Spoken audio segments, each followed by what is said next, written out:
Hello everyone. I wanted to make a video sermon. I'm going to be in Philippians 4:8 in the King James Version of the Bible. I'm going to read two verses, verse 8 and 9, I think. This was the first thing I ever read in church, if I remember correctly.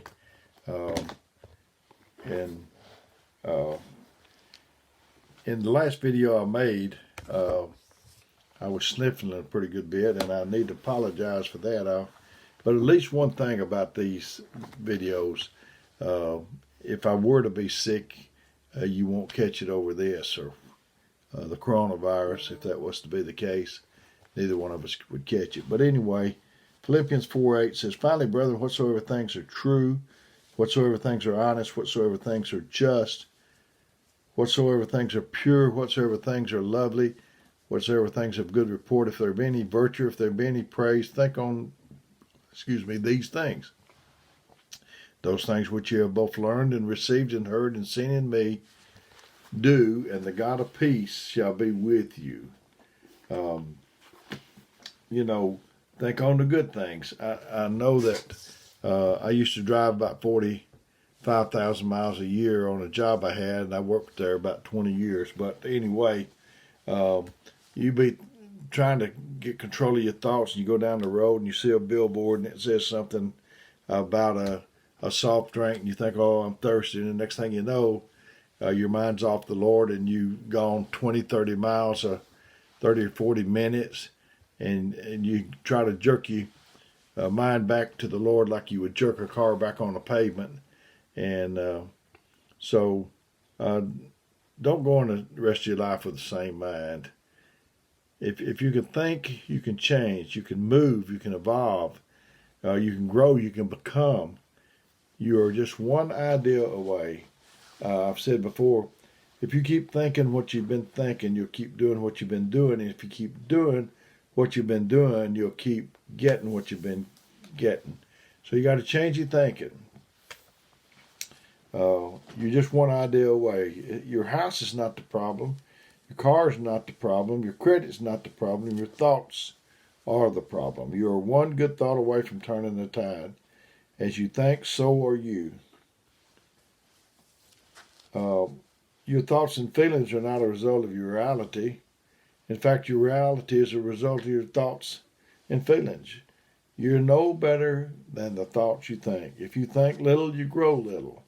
If you think weak, you grow weak. If you think up, you go up. You're just one thought away. God has a mission for us to go on in His name. We sit for hours watching people on reality TV. In the last video, I addressed that. People becoming famous for nothing. Everything important happens to you between your two ears. That's where the battle is. You're just one thought away from the tipping point. You serve the God with your mind. That's how we serve God. We serve humanity with our mind. Give me a thought, a plan, a strategy, and give me the courage. Let me have the courage to think. God doesn't have to whisper something to you every hour. One thought from God will keep you working 10 years or even the rest of your life. Just one good thought from God. Your thoughts are either bringing you down or bringing you up. It's not what they think about you that is limiting you. It's what you think about you and what you think about what they think about you. Why would I worry too much about what you think about me, since your thoughts have no direct bearing on me or my success, and mine on you? Stop worrying about what everyone else thinks. You don't have time to be a steward over someone else's mind. We just need to get our head together. Thoughts become reality. Somebody else can take the same thing you give up on and make it work well. Someone thought the car in existence. What are you thinking? Uh, God doesn't give us a created product because we, like Him, need to create. We were born to create. God is going to give you the raw material and say, and tell you to create it. He can give you furniture. He just give us trees. What can I do, Lord, with the things that you gave me?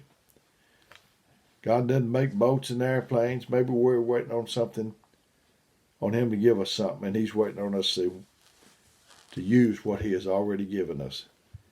Some people are just waiting on God to do everything and tell them everything. But it's how you think about yourself. When someone goes after your mind and they mess it up, they went after your most precious resource. Do you have the courage to think something beyond where you are right now? What you see is what you shall be. I've heard that. What you see is what you get. What you see is what you shall be.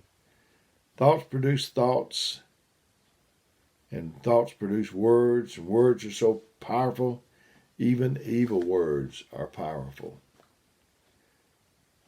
Negative words and thoughts have the power to bring you down. If negative words and thoughts have the power to bring you down, just imagine what positive words and positive thoughts can do.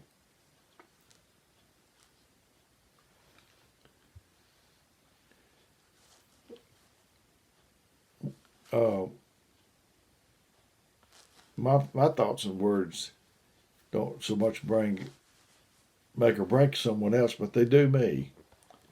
Creativity comes out of attack. Necessity is the mother of invention. I've always heard. The real fight is over what you cannot see. The war on terrorism, the war on crime and drugs.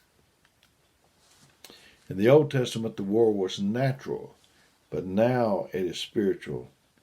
The enemy comes to steal, kill, and destroy.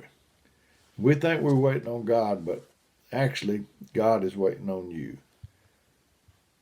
You know, we have so many harmful thoughts. Remove all the harmful thoughts out of your mind. One by one, they must go. You got to evict them. For they're an undesirable, uninvited guest. Don't set a place for them at your table. You are, after all, what you eat or think. I had a brother come, and I was sitting down and he came through, or maybe he was sitting down and I came through. Anyway, when I shook his hand, he says, "You are what you eat."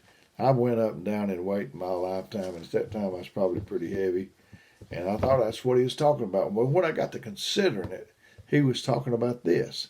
That's whatever I think is what I will become. Bad thoughts, you are, after all, what you eat, or so think. Bad thoughts are bad for your well-being and will definitely make you sick. Be like the hotel that has all the guests it needs for one night and put up a no vacancy sign. Let the bad thoughts know that they're not welcome where you are. Just like old Matt Dillon on Gunsmoke, just invite the uninvited and unwanted to leave immediately, or you're going to escort them out. I remember when I was on guard duty in the Army, and if someone come up, if you could identify them, you'd say, "Halt," or "Who goes there?" or whatever.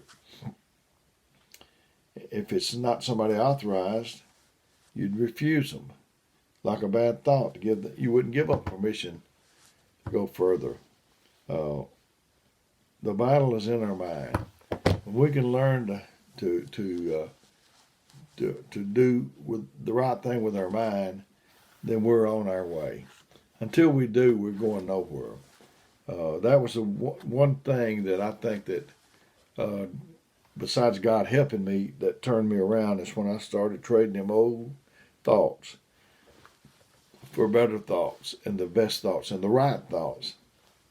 And no one has to call me every morning and say, "Dale, you need to be thinking on good things." I'm not expecting them to. I am in charge of my mind. I can do with it what I can get God to help me with. The mind is so critical. It is so important. That's the battleground that Satan's fighting over. It's our mind. But I've enjoyed getting this to you. I appreciate you. I love you. I care about you. And I want to do what would I need to do to help you. That is my whole mission in life, to make a difference and to help you. And I've been giving my phone number 256-508-4410. If you need me, I want you to call me. I might not get right back to you, but I'll try to get back to you as soon as I can. And if you will, leave me a message. So until next time when we do this, may God bless.